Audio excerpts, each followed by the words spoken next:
My favorite conversations that I have with founders pre-investment, well, and post-investment, but pre-investment are when we talk about, like you said, the team, absolutely the people, because in our scoring framework, almost half of the criteria are about the people. But we love to talk about, well, what have you learned so far? And what do you still not know? What are the experiments that you're running? Tell me about what you're trying to figure out right now. I love using that phrase, figure out. It sounds so basic, but it packs in so much meaning and so much possibility. Welcome to the Product Tea with Leah. I am your host, Leah Dara, and we are about to spill the tea with the best from tech about product growth and senior leadership topics.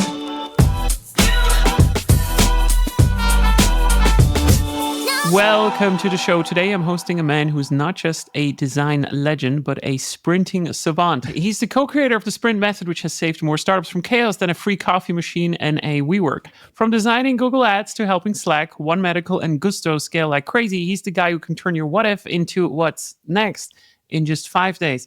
And he is also a sailor who spent 18 months at sea, proving he can navigate both the high seas and the high stakes of venture capital. So whether you're building a startup or just trying to make time for your lunch, today's guest is your go-to guru. Please welcome the man who's sprinting his way into the future, John Zeratsky. How you doing, John, this morning? Thanks, Leah. Good. That is one of the best intros I've ever heard. Damn, yeah. That's exactly what we're going here for. Yeah. So creative. Yeah, that was pretty good. Were any AIs harmed in the writing of that intro? Oh, yeah, 100%. So what I do with AI is actually do research on some facts and then I have it write back some stuff. Yeah. But this one was actually quite good. So I have just one question for you, because you were touching on a special interest of mine, which is, so you've been a sailor, you've been on the sea, and I have a special interest in planes and boats and ships for some reason. I don't know exactly why. And a very random fact I've never brought up for anyone. Do you know what an ROABF disk is? Say it again.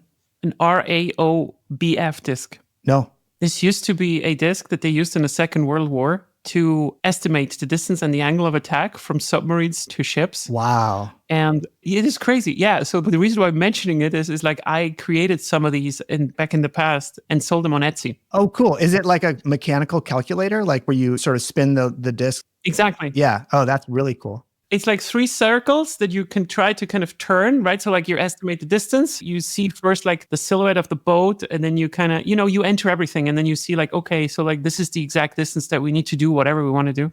That is so fascinating. It is really cool. Well, it's very nice to see you here. Thank you for having me. Yeah, so this is great. So what do people get wrong about you once they get to know you? Well, this is sort of a silly one, but people are often surprised at how tall I am. Oh, why? Are you tall or not that tall? I'm taller than average. I'm 6'3". I don't know how many centimeters that is or meters. Finally, someone that is taller than Leah. So this is good. Oh, interesting. Okay. Yeah, I'm 6'1". Oh, wow. That's quite tall also. And I think it's because I have done so much work with Jake Knapp, who's my co-author and my co-founder, and he's like 6'8", I think. So in a lot of photos and videos where he and I are together, I look really short. And so then when people meet me in person, like 50% of the time, at least, they're like, oh, you're way taller than I expected. So that's a silly one. Well, but we're not going to talk about your tallness or your co-founder's tallness. People who have listened intently and carefully about the introduction did notice that I mentioned the word sprint a lot. Yeah. And we're going to talk about this a little bit as well. But one of the things that I usually talk about is that in the last 20 years, I would say, we perfected the way in how we ship things, or at least how we pretend to ship things. We got very good in kind of inventing processes and stuff on controlling developers to finally ship what we want them to ship. Except it's not really always about that, right? Like we got really fast with shipping stuff, but it's usually crap, right? Like it just does not really work out. And I know you have some opinions about this. So first of all, can you give us a little brief introduction on like, how do you fit into this entire picture? Sure. And why did I mention the word sprint so much? Sure. So I've spent my whole career, 20-ish years so far, working with software teams, helping them design products, bring those to market. And I've done that in a bunch of different roles. I was one of the first employees at a startup in the early 2000s. That was acquired by Google. So, startup life, like I was doing UI design, marketing design. I was building the front end. I was doing copywriting. I was even doing customer support. That was acquired by Google. Then, big tech, big company. I worked on Google Ads and YouTube and sort of product design, design leadership type roles. And then I joined Google Ventures in 2011. And then I entered the world of venture capital. I was still doing design work, but I was an operating partner. So after we would invest in a company, I would go inside that company, try to help them do as good of a job as possible on figuring out what they're building and how they're reaching customers with it. And then the last few years, I have been running my own VC firm called Character. And so the way that all those fit together is that like my whole thing, part maybe from the Google experience, although I tried to work on a lot of 0 to 1 type projects at Google, apart from that, my whole career has been like in the early days of projects. So, it's not like what you were saying, Leah, about, how do we ship the thing? How do we try to make it on time and make sure it fits the spec? Like, I don't really care about that stuff. I mean, that stuff is important. It doesn't get me excited. I don't know a lot about it. What I do know a lot about and I get really excited about is figuring out what are we doing in the first place? Like, what is it? How does it work? Why is it different and better than what exists today? And how do we explain it to the world? How do we make sure that we can reach customers and that we can get them excited to try it? So that's kind of where I fit in. And should we ship it in the first place, right? So like we're in an interesting market right now in the sense that, so I think we have two sides to the market right now. Like on one side, you need to have a distribution for any product that you're producing. It's the PLG side where I'm always sitting on, right? Like I love my growth stuff and so forth and A/B experimentation. But the things that you were just talking about right now, especially also from the VC's perspective, is oftentimes about investments in companies that are quite early. So I don't know about the stage that you're investing, but usually VCs are on the more earlier side of investments. Yeah, we are pre-seed and seed. Yeah. Exactly. So now on top of this, we also have AI where everybody's like, oh my fucking God, we need to have this and that, right? Yeah. Which is an interesting thing because we always say that, hey, like try to fall in love with the problem rather than the solution and all that. But okay, so then let's just focus on this because I've been a PM on the innovation side for like 15 years. And innovation PM to me means you're building something up from 0 to 1 without any data. Yep. And the only data that you do have is some qualitative insights from customers or prospects and ICPs and so forth.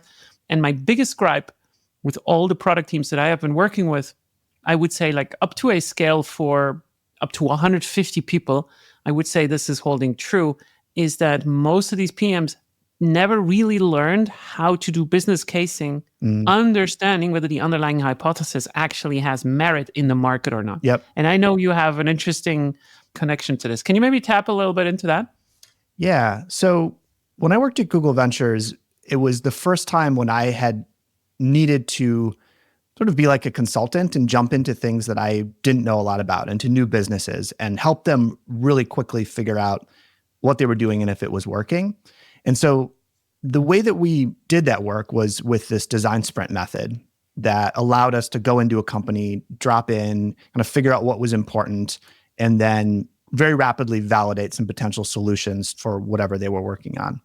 And that experience really helped me dial in my focus on how do we figure out what really matters to a business right now? Like, what are the key risks? I'll give you an example. When we worked with Slack, the company was already, fairly successful. They'd had a lot of early adoption from mostly other tech companies, but they were at a point in the life of the company where they had raised a lot of money and they were going to start doing sort of mass marketing. They were going to buy billboards. They were going to put up ads everywhere. They were going to try to get not just tech companies, but law firms and, media companies. They were trying to get all kinds of different companies to sign up as customers. And so, when we started working with them, there were a million different things we could have focused on.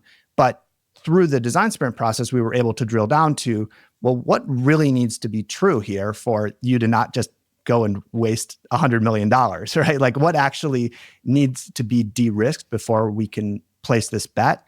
And in that case, it turns out it was when somebody learns about Slack, do they even get what it is? Do they even know what we're talking about?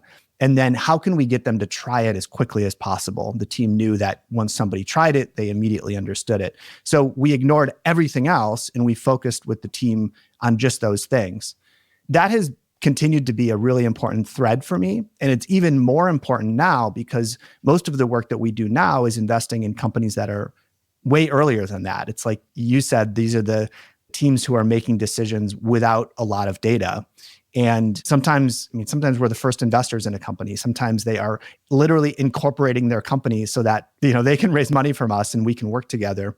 And I think that it's even more important to identify what that hypothesis is and what those risks are that you want to address.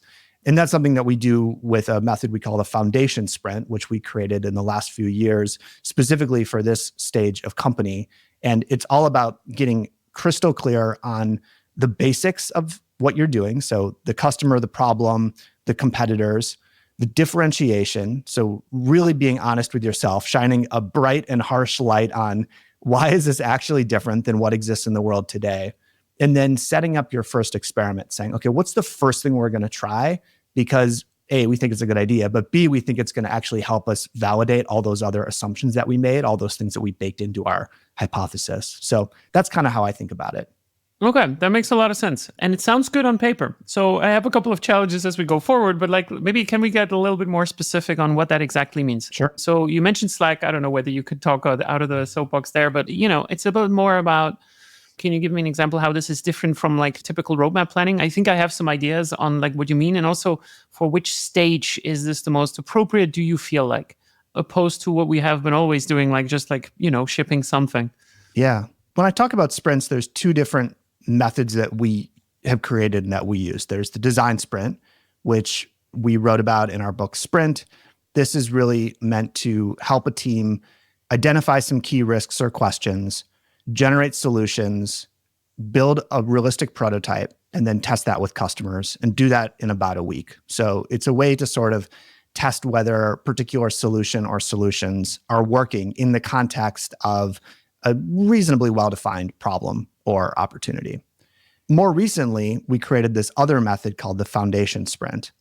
The foundation sprint is about establishing a founding hypothesis, which is sort of the set of assumptions that lie behind your project or your company. So it's things like the basics, the customer, the problem, the competitors, the differentiation, like I mentioned, and the approach that you're going to take to the market, and packaging those together into something that you can go and test really, really easily.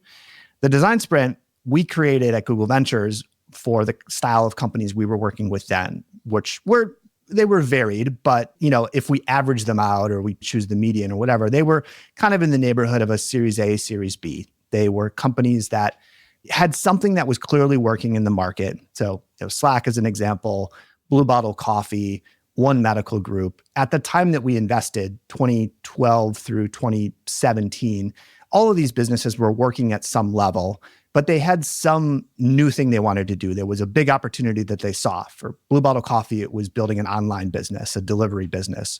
For Slack, it was reaching non-tech companies, whole new markets. For One Medical, it was about really bringing the online experience and the in-person experience closer together in terms of how they served patients. We found, and we were honestly kind of surprised by this, but after we released our book, Sprint, we found that the design sprint worked for a lot of different kinds of projects. And we know that there's teams at Meta and at Airbnb and at OpenAI and at insurance companies and at banks and governments. We know that there's teams running design sprints in tens of thousands of different kinds of organizations. The foundation sprint, though, really is for the beginning of a new project, the very beginning when you're establishing the foundation for what this thing even is.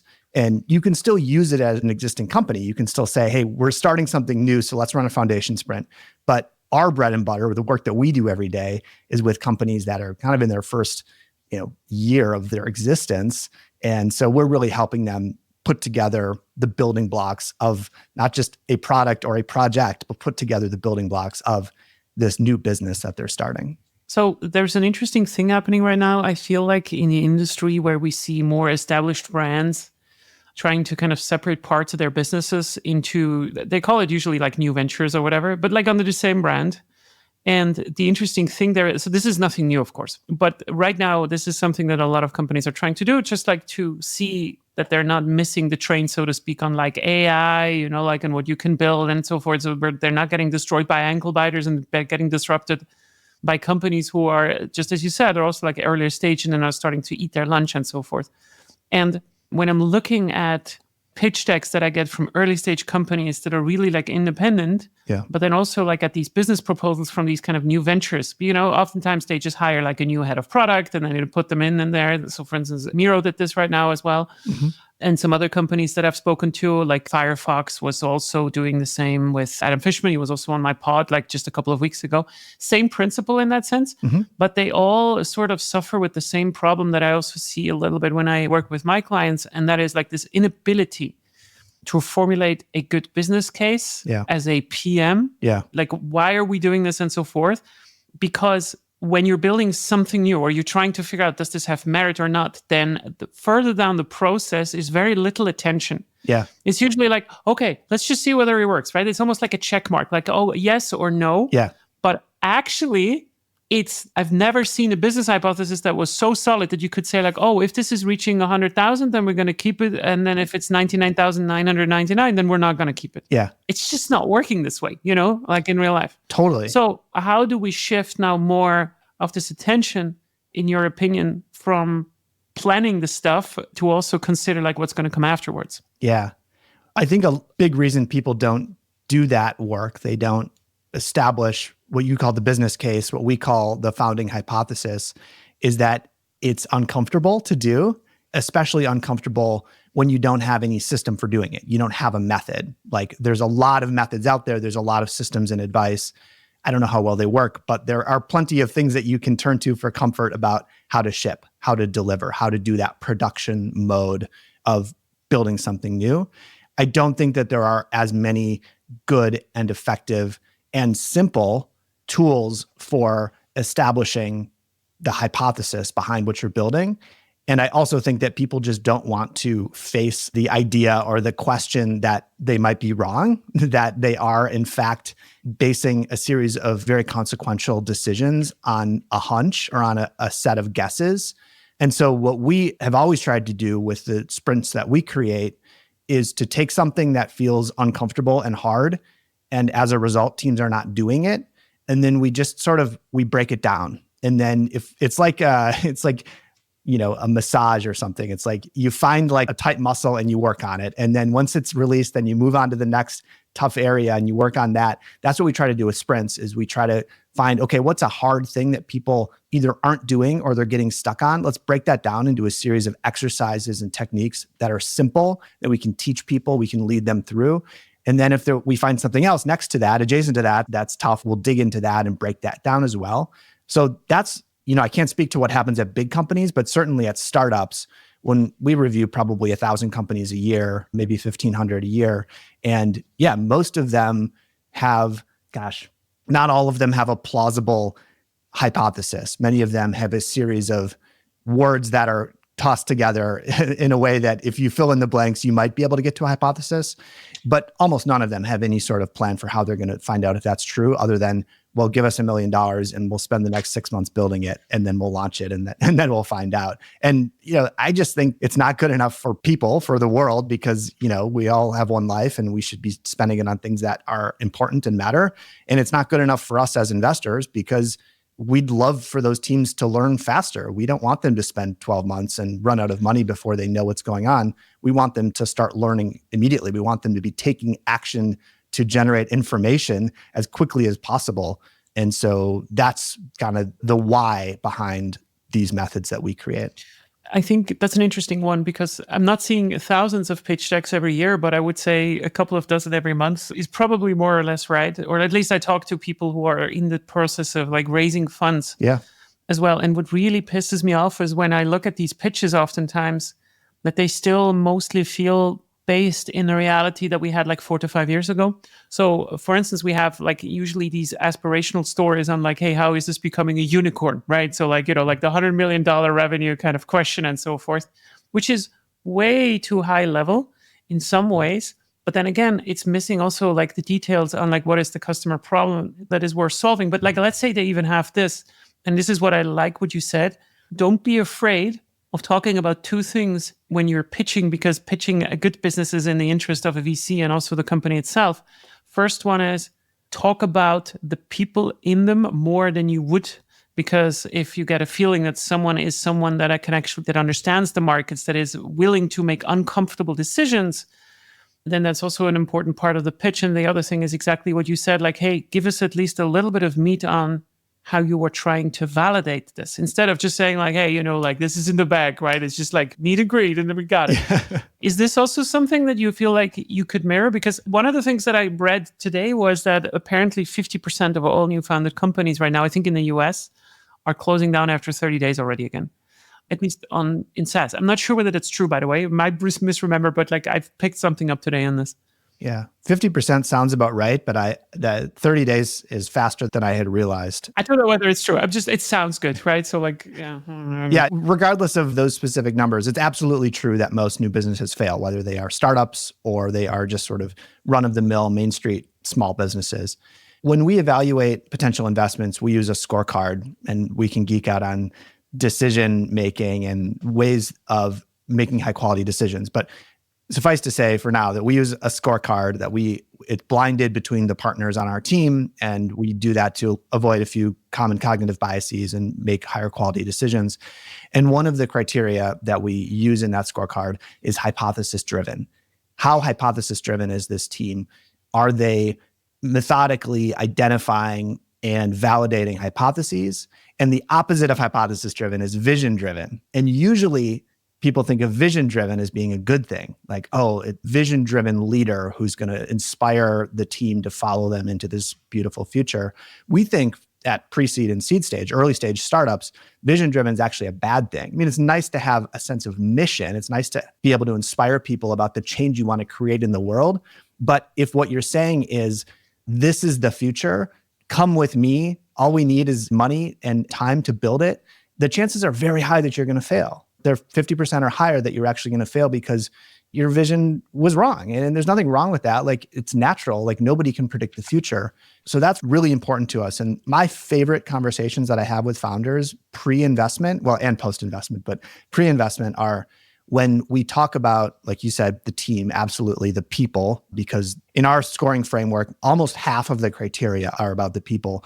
But we love to talk about, well, what have you learned so far? And what do you still not know? What are the experiments that you're running? Tell me about what you're trying to figure out right now. I love using that phrase, figure out. It sounds so like basic, but it packs in so much meaning and so much possibility. So anyway, I am vociferously agreeing with you, and I absolutely see that same phenomenon.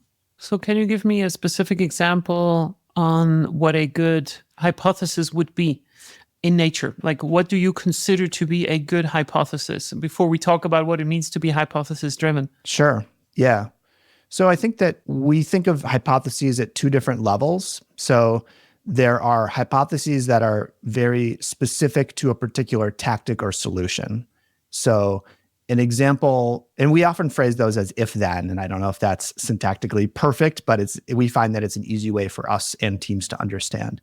So an example might be, and this is a super basic one, but for a team that's building AI design tools and they're trying to validate part of their marketing, their go-to-market approach, they might say, if we consistently write articles about design tools and design systems, then our target customers will reach out to us to try the product. So simple, it's basic, but it's something that you can pretty easily not only test in the long term, you can stack up the data and see if that's true, but you can start to test it in the short term too. You can start to do, you only need one article and you can see if anybody reacts to that. So that's kind of the micro or the mini hypothesis. But then we also think about these bigger hypotheses. And a good example of that is what we call the founding hypothesis. And this is, if you run a foundation sprint, this is what you get at the end of that process, is a founding hypothesis. And the format of it, it's kind of like a Mad Libs. So it's sort of like a fill in the blank. The format is, if we help customer, fill in the blank, solve their problem, fill in that blank, with approach. So with the type of product it is, the type of solution it is, the customers will choose it over the most important competitors because our solution is differentiated in these ways. And so that is essentially like the hypothesis that kind of encapsulates the whole business bet, at least the start. And we're not saying that this is going to be the hypothesis forever, and there's no guarantee that it's true. In fact, the whole reason we're doing this is to find out if it is true or if it isn't. But we have a bunch of examples in our book, Click. For example, with Slack, the founding hypothesis was like, if we help teams solve communication with searchable chat, they will choose it over email because our solution is fun and it boosts teamwork. So, that's kind of like at its basic level, that's the bet that Slack was making that they found to be true. Jake, my co-author and partner, he worked on Gmail at Google. And I don't know if you remember when Gmail came out, but it was like a really different kind of email product. At the time, it was like, AOL and Yahoo Mail and MSN, I think. And so Gmail's kind of bet was like, if we help tech enthusiasts, so initially it was first for like pretty techie early adopter people, solve their overflowing inboxes with Google data center power, sort of this like unique advantage, this unique capability that Google had, they will choose it over the existing, Outlook, Hotmail, Yahoo, because ours is searchable and it gives people a lot of storage. So those are sort of bigger picture founding hypotheses, but we find that once you break that down, and usually, they're not so grandiose as something like Gmail, usually they're much more specific, but once you establish that, then you can start to map each of those elements into an experiment or a series of experiments. And we find within a couple of weeks, you can build a lot of confidence about whether all or even some of those things are true. And teams kind of use that as their little scratch paper to say like, okay, wow, like that's working really well, cool. But like this other part, like we were off about that. We were wrong. And we only spent 2 weeks on it. So great. Now we can try something else and something else and something else and something else. But it's a much more clarifying way of working than, hey, we're going to build this thing. Like, okay, 6 months later, like it's launched, it's ready. Like we're starting to gather data to find out if it's actually working. So what you're saying is that this hypothesis consists of different parts, and a part is only good if it is actually testable. Yeah. So whatever that means. Okay, so I have two questions. So the first one is, you are mentioning specifically something that I do not hear in visions normally, which is you're already having a hypothesis, so to speak, inside of your hypothesis about what the solution is to the problem. So you said that, we're doing it with email, for instance, or like we're doing it with Slack over email or whatever it is, right? Yeah. So can we maybe double click on this a little bit? Why do you feel like, because there's two schools of thoughts here, like why do you feel like we should focus so much on the solution rather than keeping it open so we can say later on, hey, maybe we should have a different solution? Yeah, a couple of reasons. The first is that I just don't really see a lot of teams working in this solution agnostic way. Like, I think in theory that sounds really nice. And I think like a lot of big company teams try to do that. I think like it's taught at a lot of schools, but I've worked with like over 300 software teams in the last 20 years. And like none of them successfully were like, here's this problem we would like to solve. Like, oh, there's a whole bunch of different solutions. Like, we don't know what we're going to build, but we're enjoying discovering this problem. And like that, I just never seen that lead to a successful company. What I have seen lead to a lot of successful companies is this loose pairing of like, I think these people need that.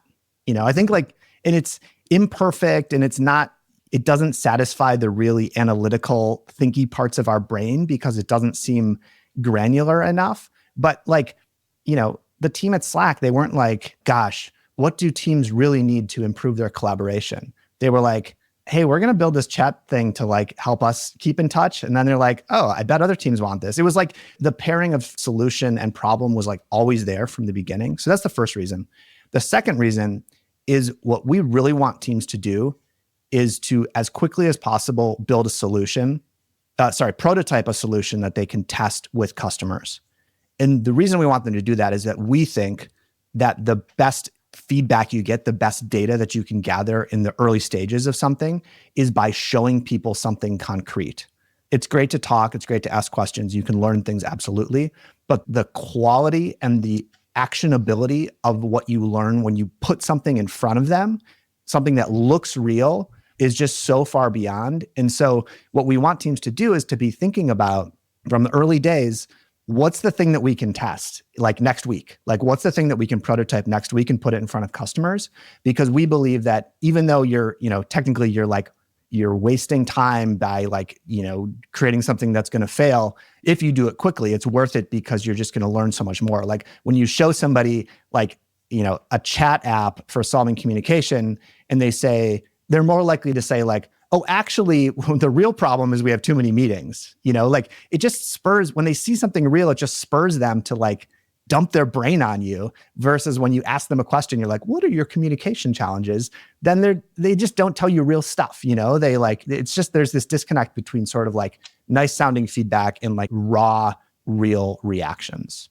It's interesting because I feel like you're very spot on when it comes to this flight height of the problem that we're trying to solve. And I think in Jobs to be Done, we used to use the phrases or the main questions, how and why, to move up and down in the context. So hey, why are you doing something is to zoom out. How you're doing something is to zoom in again. And one of the big issues that I see with not just earlier stage companies, but also PMs in general, is that if you start to hire people into your team to do work for you, right? So you're beyond just a conceptual stage, you're starting to work on a prototype. Mm-hmm.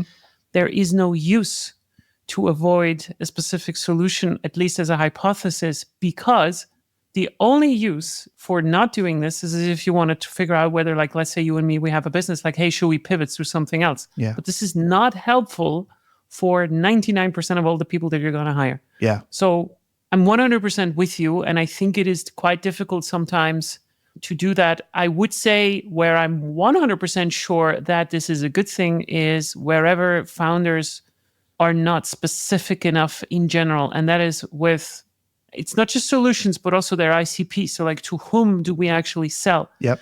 Because it's very, very easy to say what you do, but then they're not really doing it because they start to include too many people, too many solutions, too much scope, and so forth. But before we go into the scope thing, I just wanted to conclude on another thing that I would be also interested in. You also started to mention competitors, for instance, before. So why competitors? This is another thing that you usually do not okay, well, fair enough. I think it was Adidas that had I'm not sure it was a vision or a BHAG statement where they said crush Nike, or or was it Toyota calling, they had some kind of fight there. So I don't remember exactly, but why do you focus on the competitors specifically then? Shouldn't it be about the problem again? Well, we define the competitors as not just the direct competitors, but the substitutes or workarounds. I think in almost all cases, if this is a real problem, people are already solving it in some way. It may not be a satisfactory way. There may be opportunity to do better, but it's very, very risky to go after a completely unsolved problem. An example of this, we have a company in our portfolio at Character that was building tools that would make it easy for small businesses to do carbon accounting. And, we thought, okay, this is a real problem, particularly, outside the US, there's a lot of regulatory pressure to report these things, even for small businesses. A lot of large businesses are requiring their suppliers, which are smaller businesses, to provide this data so that they can report it out to the board, whatever. And when we looked at the competition, we were like, oh, they're either not doing it or they're doing it manually. And we're like, okay, well, great. This is an unsolved problem. Clearly there should be a solution here. And what we found in that case was that the pain wasn't big enough. The problem wasn't big enough for the customers to pay for a solution. They were fine with the way it was working. Sometimes it can flip the other way. We have a company in our portfolio called HouseRx that provides software and services that allow specialty medical clinics to run their own pharmacies inside. So instead of, you go to the doctor, you get prescribed, you have to get your drug somewhere else, you can do it all sort of in-house at the pharmacy or at the medical clinic. And they were also in the situation where they're like, well, this is a problem, this sort of disconnect between medical care and pharmacy, but it's not really being solved right now. There is no way for doctors to run their own pharmacies unless they hire a bunch of specialized staff, and it's not sustainable. For them, it paid off. That company's doing extremely well. They were one of the fastest growing companies in our portfolio, but it's super risky. Most of the times when you look at, whether it was the Gmail example or the Slack example, or you look at, virtually any company, you look at Uber, we did some work with Uber. Uber was one of our biggest and most successful investments at GV. people were already getting in cars and getting around cities. Like, it's not as though the problem was unsolved. It's that there's just a better way to do it. And so we think that if you are going to, basically, you're going to reach out to customers and you're going to grab them and you're going to say, give me some of your time and attention. Think about me. You're living your life. You're doing fine. You're taking taxis. You're whatever. I want you to think about me for a minute. You've got to have a really good offer to them. You have to have a really highly differentiated pitch. Yep. And so if you don't know what your competitors are, you just can't make that pitch.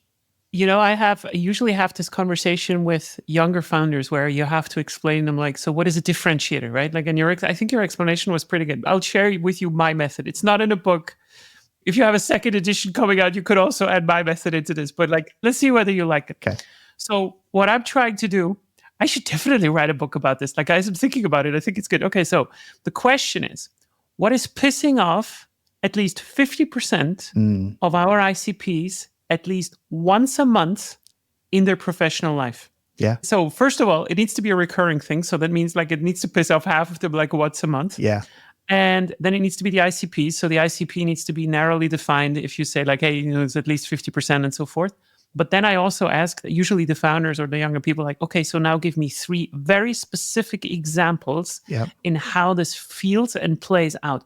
And not something like, oh, when you book a taxi, then it's going to cost too much or whatever. Like, no. I want you to talk about when Leah went at this particular quarter into a taxi, this particular thing happened and so forth. Yeah. Find these stories, show them to me, and then we can talk about this. This is how the generalized feeling can then be addressed with your hypothesis that you also said.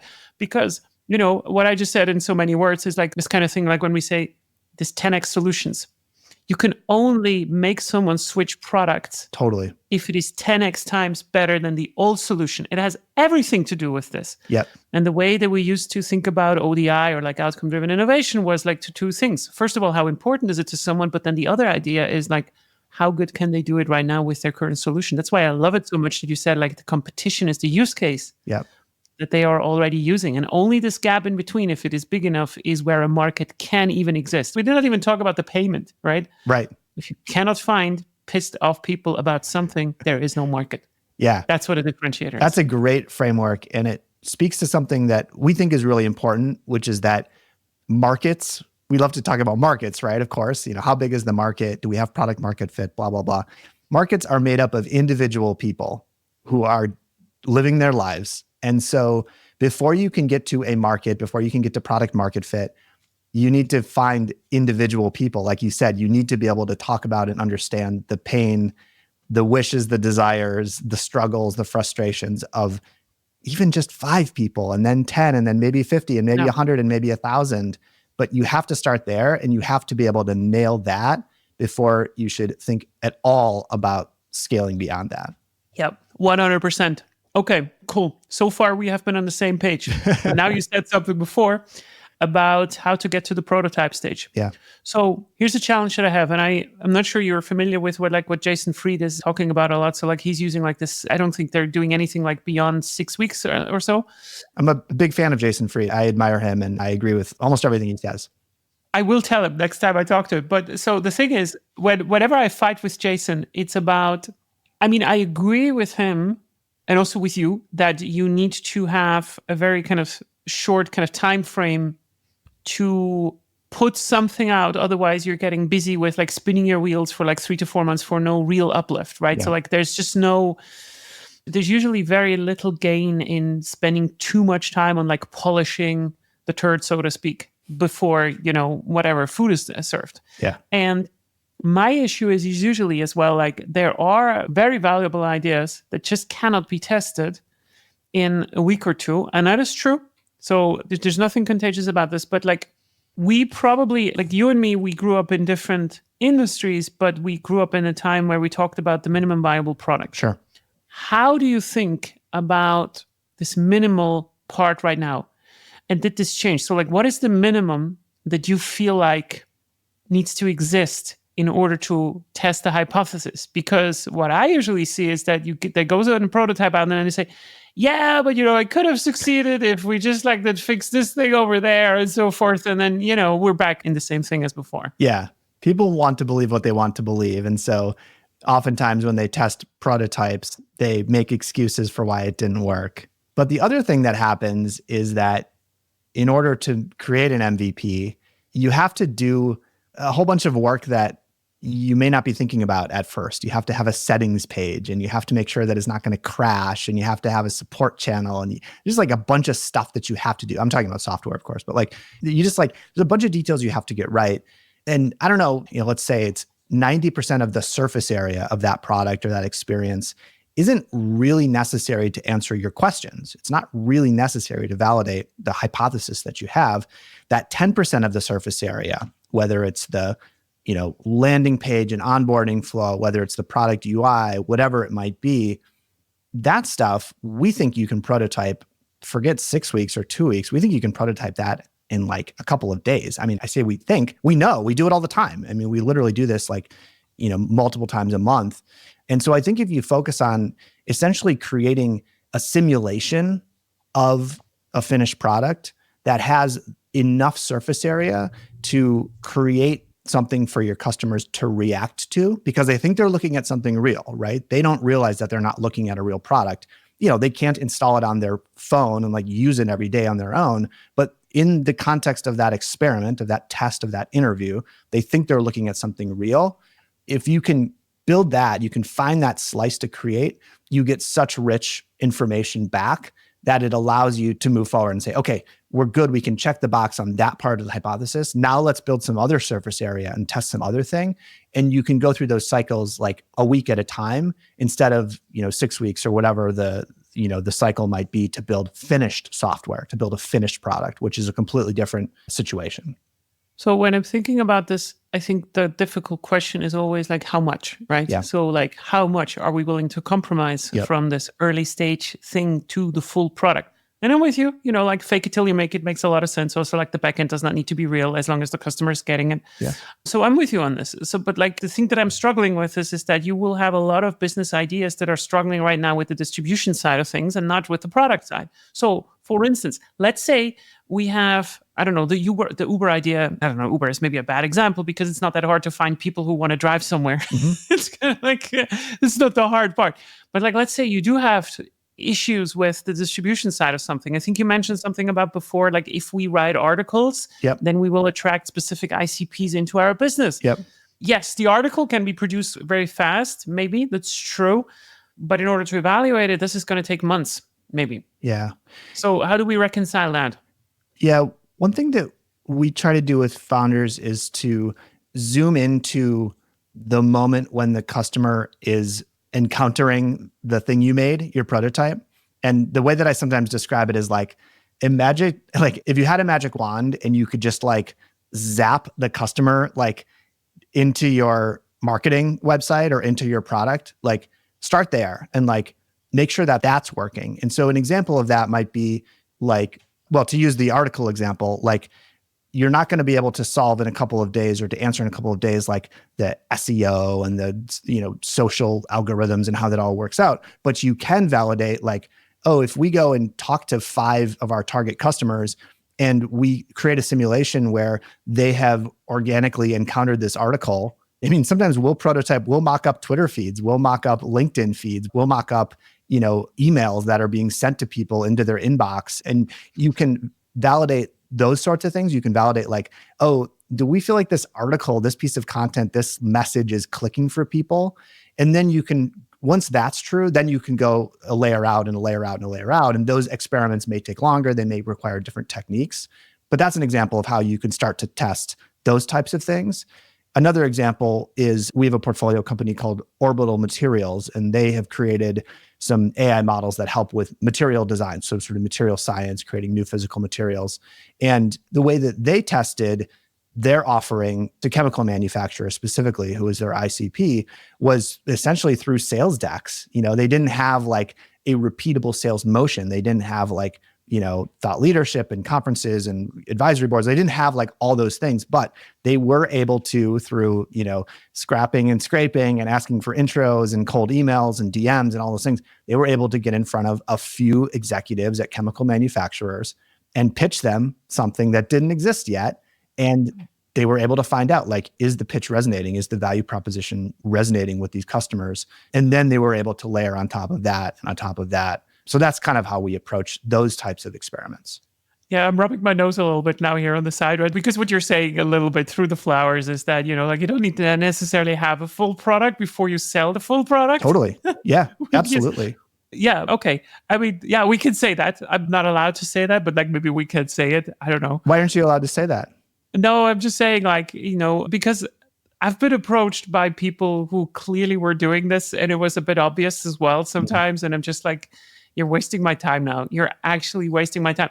However, I do say, though, if a pitch was as good and like had as much as attention in the pitch itself, rather than like the amount of energy spent in like reaching out to C-levels on LinkedIn by impersonating actual other human beings with AI, then we would have a better time in general. You know what I mean, right? But like for the very seldom time or like occurrences where people do get in touch with me about a very specific solution, I do expect more meat on the bone. Sure. But it is, to your point, like for the founders, it makes 100% sense to bring something forward if you really can that does not have all the bells and the whistles and so forth. Yeah. I do say, though, like on anything that is community driven, it can get a little bit difficult. Like if you have another brilliant idea to launch the next Facebook or the next social network, totally, probably don't do it. Yeah. It's not going to work anyways. Yeah. Yeah, I think that's true. And I think in those cases, we are mostly investing in like essentially enterprise, B2B startups, but we have a couple that are consumer and sort of social related. And we invested in one company that is building social tools for sort of niche fan communities. So these two founders, they actually met through some sort of musical fan community. I can't remember which one now, but they're really interesting because they're totally, like you're saying, they're trying to build these community products, these social products where you really do need scale to start to understand network effects and things like that.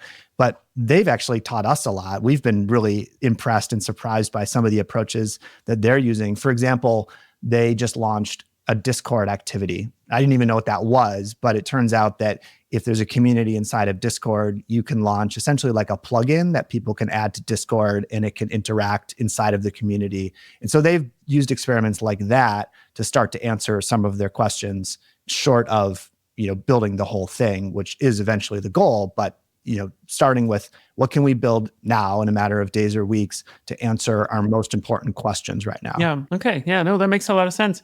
Yeah. Well, John, thank you very much. I mean, we've been already talking for like 50 minutes. I think this was a great episode. And I really appreciate it also like that you were sharing all of this for completely free. And I think, it's interesting because whenever we talk about sprints, we talk about shipping stuff rather than just validating things and like really building good hypotheses. So I really, really appreciate this. And I think you shared some really good learnings. Do you want anything to tell the audience and how should they get in contact with you? Maybe you can also mention your book again. It will also be in the show notes. Yeah. Do you want people to sprint to you? And if so, how should they do it?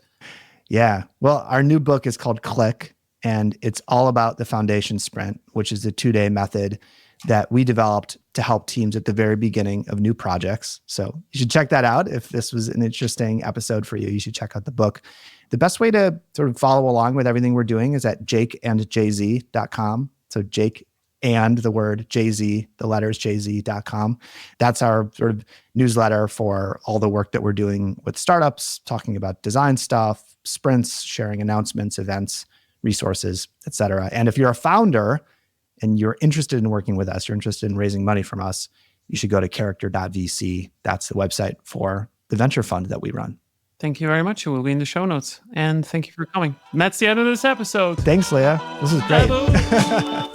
Thank you so much for listening to The Product Tea with Leah. If you don't have enough yet, you can subscribe to my podcast right now at Apple Podcasts or Spotify, or you can head to my website, leahtarin.com, which is leahtarin.com, where you can find much more of my material or just want to work with me.